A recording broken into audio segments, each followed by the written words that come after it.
The Bushcrafty Talks. What's up? Got to scoot over here so I don't get ran over by a rent-to-own truck. There you go. Oh.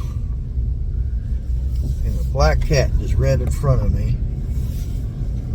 Hopefully it turned around. I don't need any more bad luck.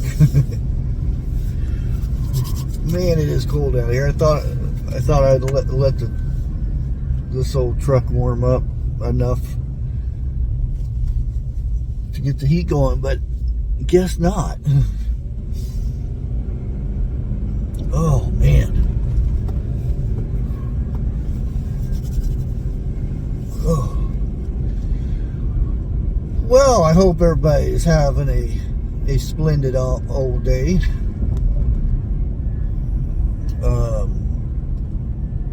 Got my red on for today. Remember, everyone deployed. It's a good thing good practice to have.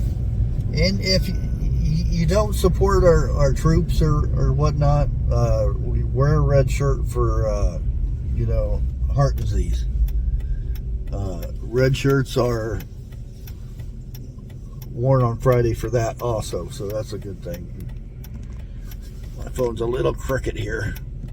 You guys are probably kind of looking at me like this, trying to figure out what I'm doing.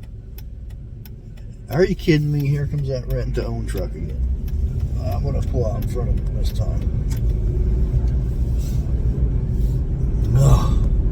Wouldn't mind having one of those. Actually, it'd be a little bit more work, but I could probably make a nice little camper out of that thing. One of them small trucks like that. And I see a Bigfoot on the back of that truck in front of us. Oh.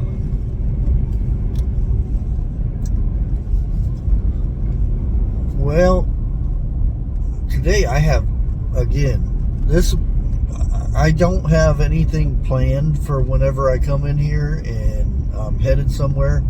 I hit the button and then whatever pops in my thick skull is what we talk about. So, that being said, I have no idea what we're going to talk about today.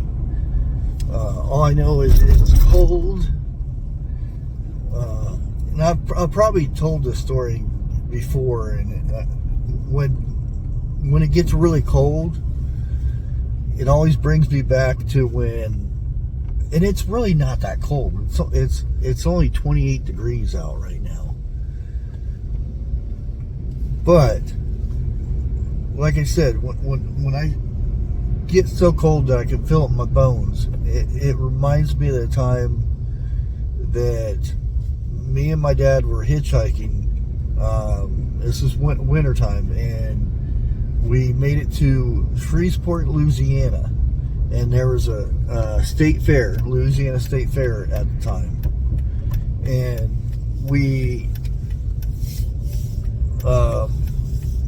I had a tent because I was living in a tent in California, Northern California, Eureka, California. I had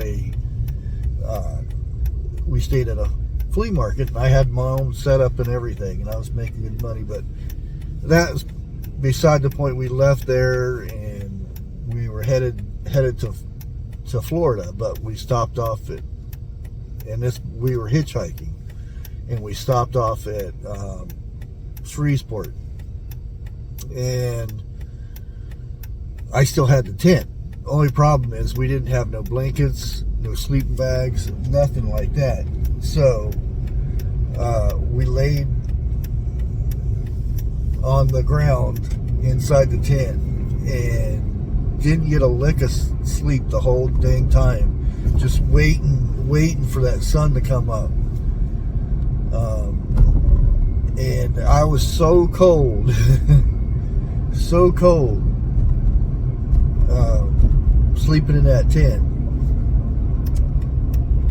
that I didn't get warm for like a week, and it was only that one night that was really cold, because it dipped into like I think 4 or 5 degrees, which isn't that cold, but when you're sleeping on the ground, all that cold goes right up into your bones and stuff. And I still remember how cold, and I was drinking coffee to try to warm myself up.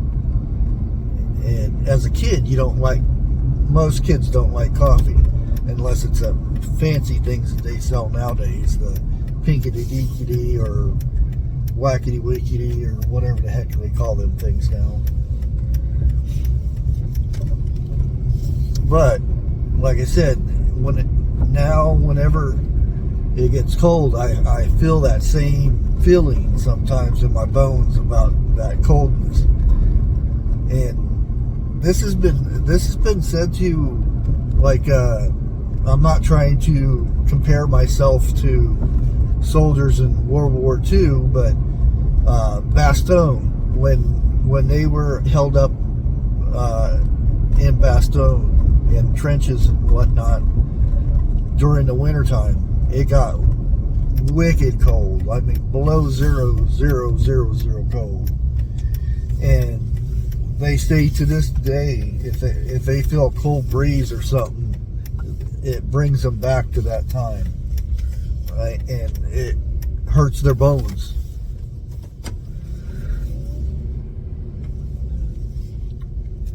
And like I said, I'm not comparing myself to those guys, because there's no comparison there. Those guys were top of the line heroes, even though they'll even admit to themselves that they were not heroes. Which they say the only heroes was the ones that died there, but fortunately, most of them are all gone now. And there'll be so many people throughout this generation won't ever know what those guys went through and stuff like that, unless they go into history and look at some of this stuff. I mean, there are some good shows like Band of Brothers. Band of Brothers did a really good job with that series. If you haven't watched it, it's a good watch.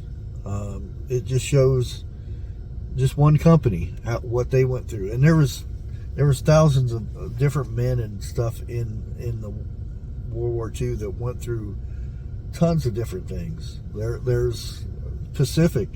That's another good show. It shows a few of these guys going through the same type of stuff, but in a different area. One fought Germans, the other ones fought Japanese. But anyways, guys, I'm going to go ahead and end this. Enough jibber jabbing.